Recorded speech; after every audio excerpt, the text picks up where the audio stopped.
Viking Report, a weekly update of the Minnesota Vikings' 1979 National Football League campaign. Brought to you by Schmidt Beer, the brew that grew with the great Northwest. Schmidt and football, natural ingredients for fun. By Champion Auto Stores, with 80 stores in the upper Midwest to serve you. By Polaris Snowmobiles, there's a lot more behind us than the competition.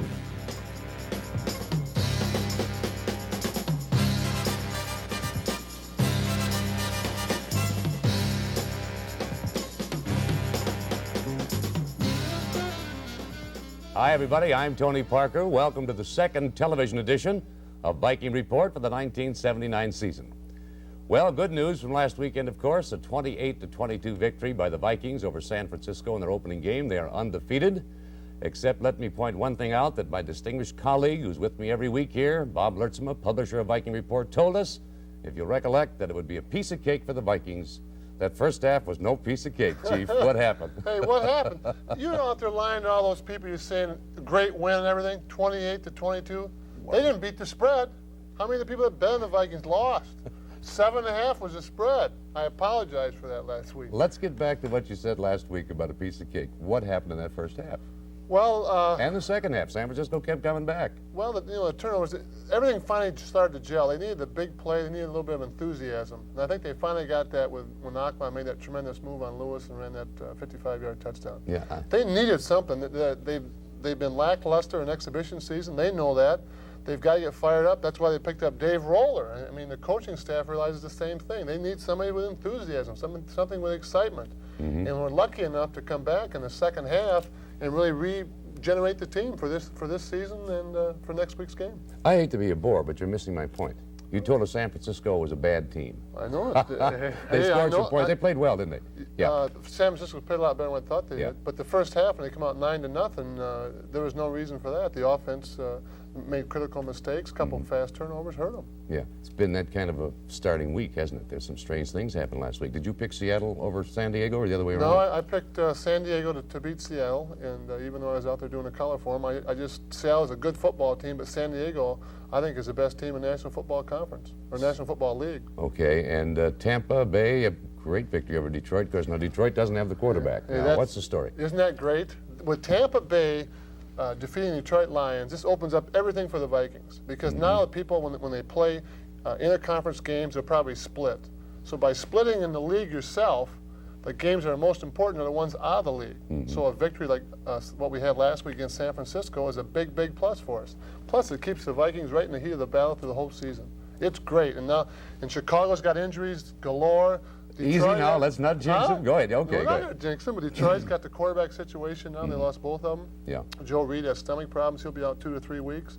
And Green Bay lost the great rookie, Eddie Lee Ivory. Right, and then the Chicago Bears have lost 3 fullbacks, and they're having trouble filling that spot for this week's game. Somebody to block for Walter Payton. Kind of boils down to good health means, like 80% of it maybe, huh? Yeah, it sure does. And then right now with Tommy Kramer, I think he rated out about 123% in that rating system for the top 10 quarterbacks. Is the #1 quarterback in the league. How's that? Not too bad. You don't want to talk about the Bears yet, do you, about what's going to happen this week? No, we got some good stuff on the Bears, got some real insight. Okay, we'll talk to our guests today, Ahmad Rashad and Scott Studwell, in just a moment after we take time out to watch this.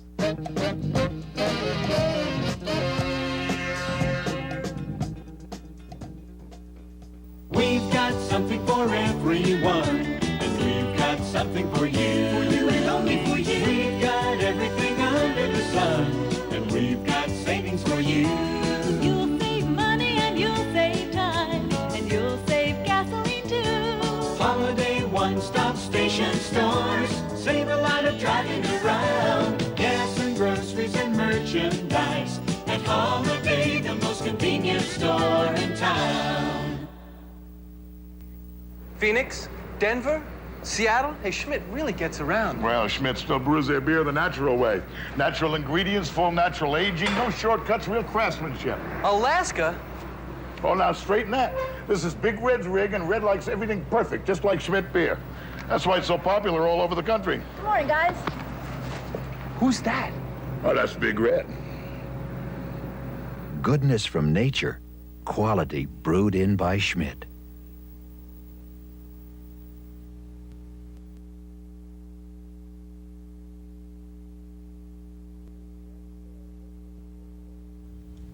Well, this week's guests both played important roles in last weekend's victory by the Vikings over San Francisco. First up is the guy that caught 7 passes and scored 4 touchdowns to set a record for the Vikings team. The first time it's happened by a wide receiver, in fact, by anybody. And one of those touchdown passes was rather controversial, but I guess it really didn't mean all that much.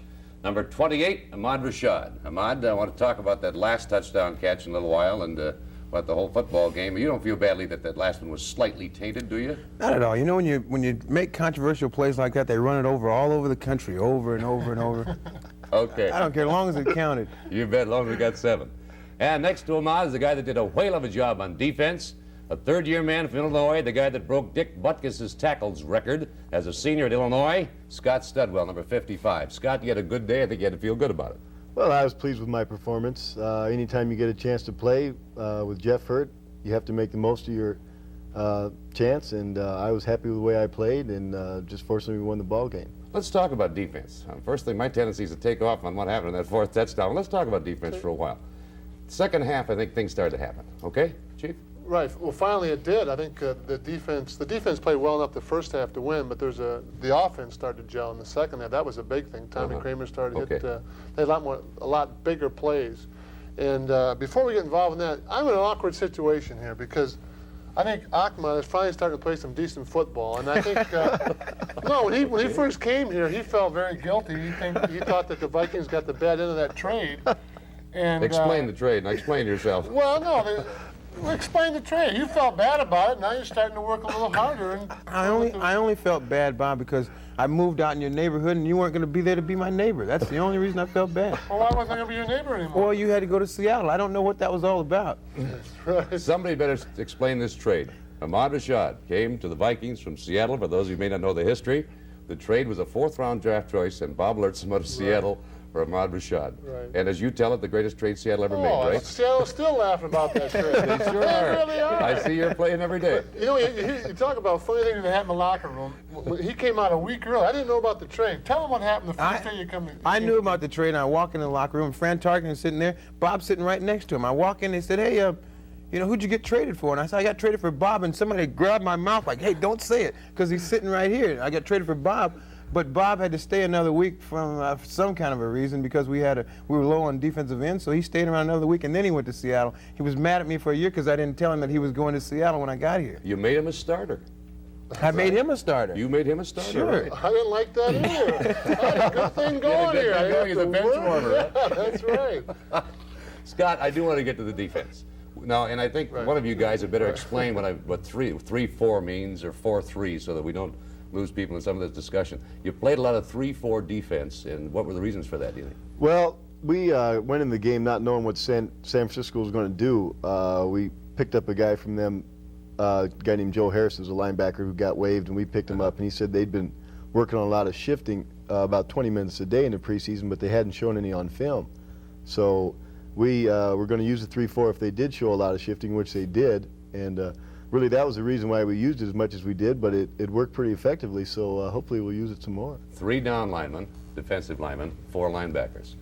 What are your feelings about that 3-4? I don't think you like it too much, do you? No, as a defensive lineman, you don't like it at all. Right. Cuts out one job for you guys. Right, and as far as the pass rush, you have no pass rush as a rule off that because they have an extra offensive lineman to block you unless you're working the blitz. And it puts a lot of pressure on the defensive linemen themselves. New England used it against Pittsburgh. New England has used it for years, do a very good job. Right, well, there's a lot of, you talk back and forth about the 3-4, and Scott will bear me out on this. Two years ago, the top 10 defenses, the first 7 were 4-man line, and then the 8th was New England at that time with a 3-man line. So the 4-man line is still the best overall, and Dallas still uses it, and Pittsburgh uses it. So your championship clubs are still staying with the 4-man line. And basically that's what the Vikes have done all these years too. Right, they have, but there's not a lot of depth right now at defensive line, and you have to work around your personnel. That's why they're going more to 3-man line. They're stronger at linebacker now, as well as Scott's playing and coming on, and that makes a big difference. Okay. Offensively, why did you guys stink up the place in the first half? And all of a sudden, bang, it opened up. Were you seeing some things in the first half maybe you hoped were going to?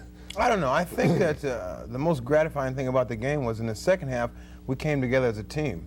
I mean, the offense started playing well, and the defense started playing well, too. So I think we got a chance for everybody to see that, hey, if we play together, we can win some football games. The first half, we didn't play that bad. We had some situations where we could have capitalized, but we had mental errors, and those are things that you just have to go in the locker room and talk about, get those out of the way, and then come back and you're not in too bad a position when you make mental errors. When you make physical errors, then you're out of the game. But our defense kept us in the game. They weren't able to score in the first half. All they got were field goals, and anytime a defense keeps the team to just field goals, the offense has a chance to get back in the ball game. Okay. I listened to that, and I hung on every word, right? You're out there, you guys are getting killed. You're laughing. You and Kramer are laughing on the sideline. I saw it. What was going on? It was a scramble involved, actually. It was a scramble, and Tommy was scrambling around. I knew he was looking at me, so he would run up near the line, and he'd put his arm up, and I'd take off on a post pattern. Then he'd put the ball down, and he'd take off running somewhere else. He'd put it back up, and I changed patterns about 4 or 5 different times. And by the time I got back to the huddle, I was just so tired. And I was telling him, hey, would you make up your mind, are you going to pass or throw? And that's what we were laughing at. And Bob's probably the only guy in the whole stadium that saw it. Hey, I look for stuff like that. I think that's great because you have to be loose like that. And then when those two guys were doing it, I said, hey, this team's coming together. You like to see it. I think that was when we started going, too, right during that time. Hey, winners have fun. Let's take a look at the highlights of the film, of the game. And, of course, it's going to be mostly Tommy Kramer and Ahmad Rashad. And then I want to talk about some of those linemen, too, after. But right now, here's how most of it happened. Chuck kind of got things started. A good, tough run here. We've been calling Chuck Dick the Bruiser ever since this run. I mean, he ran over about 4 guys. Yeah. Chuck came into camp at about 228 pounds. He's down about 217, 220. He did a lot of weightlifting during the offseason. I think the power he has right there is what he was looking for. He thought he lacked it last year. And of course, he was down himself because of the injury. There's number 23, folks. Going to see a lot of Ted Brown, a great rookie. Good extra effort there to get that first down we needed.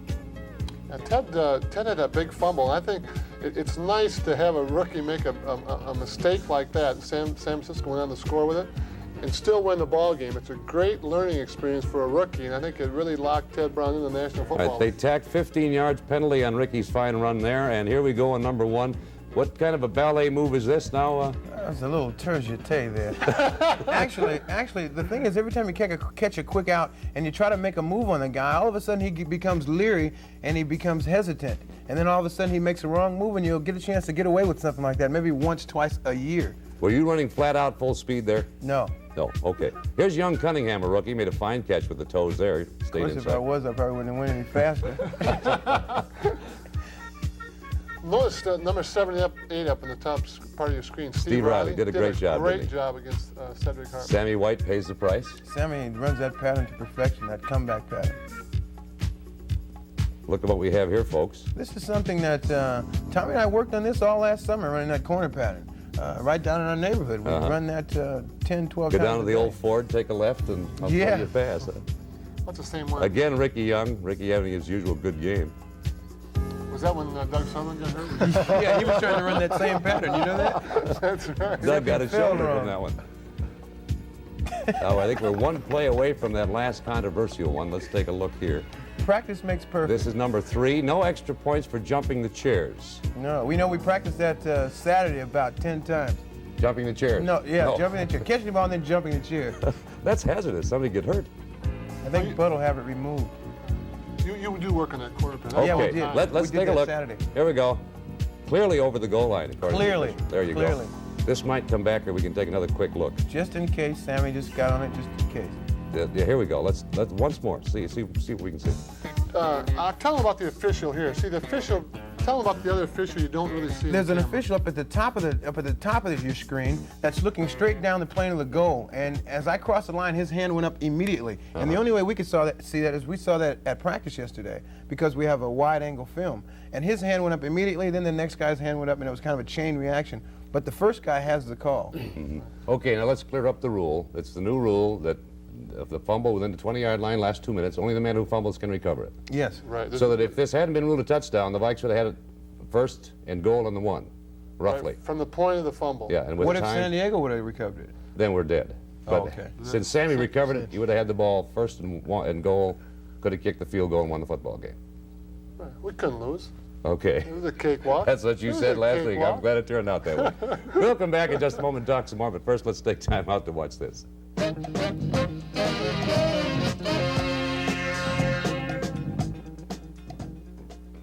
Calling all car owners.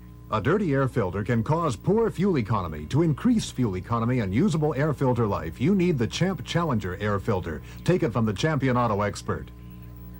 Our Champ Challenger has extra dirt holding capacity over normal air filters. Its unique dual composition gasket and dual filter media combine to make this filter an unbeatable challenge to dirty air. Make your car a Champ. Pick up the Champ Challenger at your nearby Champion Auto store.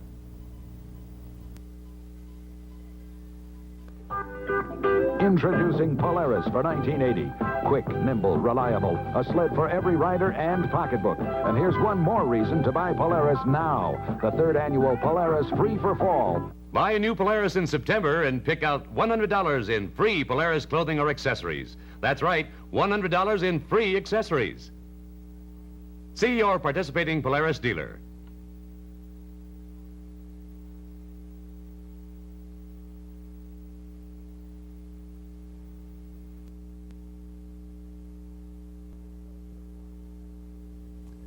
I guess to give credit to everyone who has to do with a victory or a good football game, you have to just pick them out one at a time. It might take all day to do it. I do want to talk a little bit about some of the things that are happening in the line, especially offensive line, because we go back to last year. We had that rash of injuries. There was there were a lot of big problems there. I think the offensive line, overall football game, played very, very efficiently, considering that, they're still kind of putting it together with some new kids. Right. They picked up, San Francisco had a different defense. They had a 3-4 combination, more or less. Okay. That's hard to explain, but they actually have 3 men down, and in the defensive end, they'll play like a linebacker who stay in the line of scrimmage and play outside the tackle. And they worked some stunts off that, and they picked up very, very well. So they're growing together, and it's looking much, much better every week. Mick was here last week, Ahmad, and he's talking about the fact that he's amazed at how well Swilly just picked up that center spot. It's got to be a difficult thing to do, but he hasn't made a mistake that I know of. He plays with so much enthusiasm, it's just unreal. Jerry Burns, our offensive coordinator, stresses the point that, all the touchdowns that I caught last week were not me just doing it on my own. It was actually a culmination of everybody on the offense doing their job. The only way that you can score a touchdown is they design them. I mean, they walk in there and they design a play, and it usually ends in a touchdown. And when people execute, you get a touchdown. So all the times that I got in the end zone last week, it just showed that everybody did their job and it ended up in a touchdown. If we can keep that going with the young guys like Swilly and Wes Hamilton and all the guys we got on the line, I think we'll put a pretty good offense together. We're going to run the ball some. Yes, we are. You bet. Last week, now when they're drawing the plays up there, when they're going against the opposing team, do they call the team, like last week he played San Diego, do they call him San Diego or do they call him San Francisco? No, see, that's just a trick in the huddle. See, we call him San Diego, throws them off. They don't know who we're talking about. We were laughing in between sets because he did say San Diego. And that makes one mistake for you as against 15 for Bob. That's right, big dumb football player. He got me off the wrong track by saying San Diego was the best team in football, and we were arguing about that before the show came on, see? Yeah. Okay, let me get you both off the hook. I'm going to get him off the hook. He's got one favor. We'll let you do what you want on this show. Tell everybody out in South Dakota. Sioux Falls. Can I tell all my friends in Sioux Falls hello? You can't do that, but it's okay. Scott, he mentioned Roller. Does he talk a lot? Does Dave Roller talk it up? Is that kind of a guy, personality-wise? Yeah, Dave's a very enthusiastic player. I think he has been his whole career, and we need somebody like him on our defense. He's kind of a carefree, go-easy guy, and he really doesn't care what he does or what he says, and he's the type of player that excites not only the fans but gets the players going too. A little bit like Bob Lurtsema used to be. Well, he's a little better looking than Bob, but he's not as funny, though. His arms are straight, too. Let me tell you about how Bob Lurtsema used to be, folks. Bob Lurtsema started with Baltimore, and I think that was actually your first year, right? Yes. And then the New York Giants, where he claims he was a starter, but I haven't been able to substantiate that. 4 years as a bench warmer with the Vikings and 2 years as a starter, he says, with Seattle. So I went back into my archives and I dug up a little bit of film of the New York Giants playing Atlanta back in 1971. Now this game is in Atlanta. I looked at all the numbers. Bob wore number 75 in the light uniforms here, folks. I didn't see you, Bob. How come? I sacked him right there. No, that wasn't 75. So fast, you didn't really spot the number. Tell you, here's Bob Berry, a guy that was a Viking. You'll see a lot of people that were Vikings in this film, and really this is why I dug it up, Bob. Coming up is a guy wearing number 10 who threw a few passes. And we've seen him do just what he's going to do here in about 2-3 seconds, throwing to a guy who now plays for the Vikings. Okay? There he is. This guy look familiar? What's that big, strong arm? Who's he throwing to right here? This is. Guess who? He jumped awful high for the guy. 38, Bob Tucker. That's just leap. Nice tuck. Can he still jump like that? I don't know. What do you think, Scott? I don't think so. I think he's lost it. Now, I think if there was one other reason why I pull this film, and we'll see it after this play. Who is this runner here? This Bobby Duhan running there. It's 1971. Right, and number 22 coming up in this next sequence here, that's Rocky Thompson. But watch who stops him. I know. This All the is Minnesota fans will enjoy this. The man who stops him, watch it. There he is, Norm Van Brocklin, the coach of the Atlanta Falcons at the time. Norm will get up here, wave the white flag. We don't have any sound here, but I have an idea that Norm probably had a greeting or two. I know. Watch, this is funny, though. He's still got a sense of humor. There you go. That's beautiful. Tag on 15. 1971. You guys only won 4 games that year, the Giants. Right, and then the following, that was 3 more games after that. Fran Tarkenton was benched for the first time in his career. And in 1972, he was traded out. Were you in this game? Vikings? No, I believe it or not, that was the first game that I was a Minnesota Viking. That was the 10th game of the season, and I was out here with Minnesota. We played the Green Bay Packers in a 3-0 victory. So you proved it again. Bob left, bingo, 21-17, the Giants over Atlanta. Great record. We'll be back in just... back like that. Make me look bad. We'll be right back after we take time out to watch this.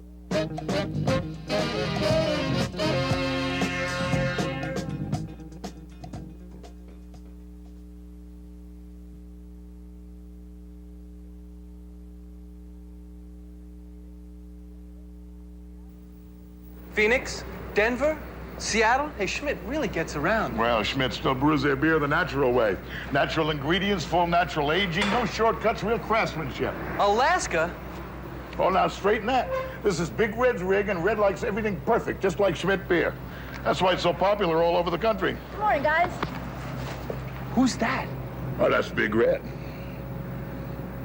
Goodness from nature, quality brewed in by Schmidt. Viking fans, you can have Bob Lurtsema's Viking Report delivered to your home for 1 full year and save 50% off the newsstand price. 26 big issues for just $12.95.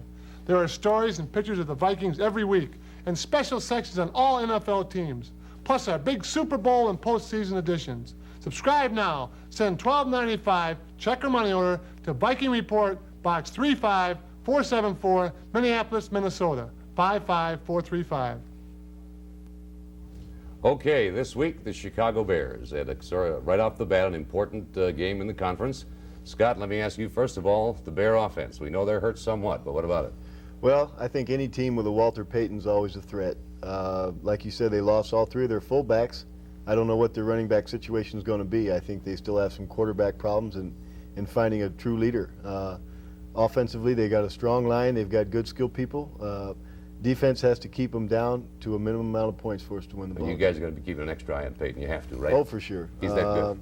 Walter's that good. You know, the best running back in the league, I think. So we definitely got to hold Walter down. If we can hold him down, we can beat him. How about running patterns against the Bears as against San Francisco? Might be a little tougher, Ahmad. A little bit different, but you know, every time we play against the Bears, and I'm sure Bob can verify that, the Bears are going to be tough. I mean, I don't care who they have. They could have nobody, but when they play the Vikings, it's just it's the kind of game that's fun to play in because it goes back and forth, and I don't think very many points is going to be the difference in winning this ball game. Alan Page will be making a point. He's the ringleader on that defense, and they've got some headhunters over there in Plank and Finsick, but we've got some headhunters in Swilly and Ron Yeri and Steve Riley, so it'll be a good game. What do you think? Well, I'll pick it. I'm not scared. I'll look these guys right in the eye. Bears will win by 2. Oh, I never. Hey, be careful on your way home today. Be careful on your way.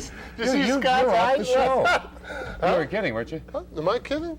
No, I think the Bears will win by 2. Okay, it's a television first. He actually picked against the Vikings. Right, Vikings first time in my show. life. Against 2 of his neighbors. And he publishes the Viking Report newspaper. He's got 10 on it. All right, the bet has been made. The bet has been made. Call Pete Rozelle on that. Bring your Pete, I had checkbook. nothing to do with this. Bring your checkbook to the next week's show. I want to see the guys' reaction. The game's going to be very, very close. The last 6 games have been determined by less than 6 points. Between these 2 teams? Yeah, only one time was over.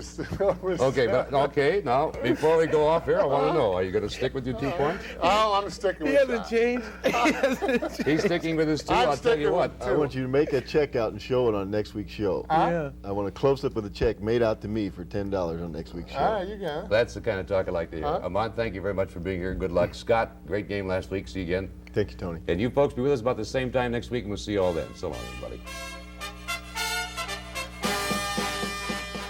Viking Report is brought to you by Schmidt Beer, the brew that grew with the great Northwest. Schmidt and football, natural ingredients for fun.